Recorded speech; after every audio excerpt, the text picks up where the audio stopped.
Βρε καλό στα παιδιά.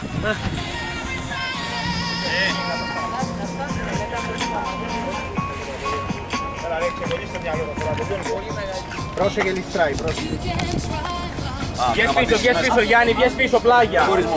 Μίτσο. Άσε να το ρίξει, ρε. Άσε να το αφήσεις κάτω, ρε παιδί. Έτσι. Ωραίο.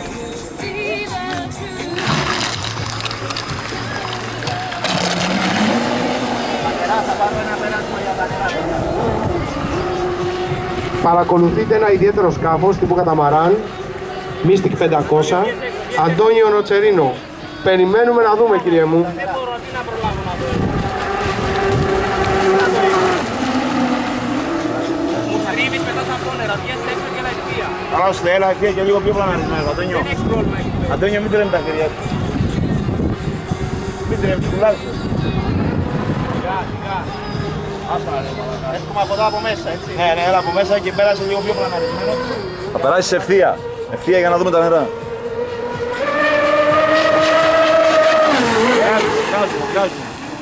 Βγάζουν. Έλα και από εκεί τα πάμε.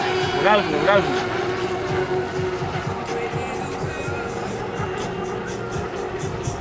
Πήγε μία μέρα στην αρχή,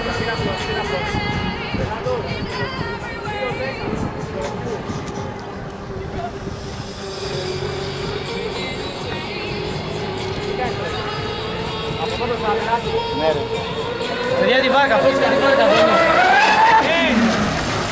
Όπα, έτσι.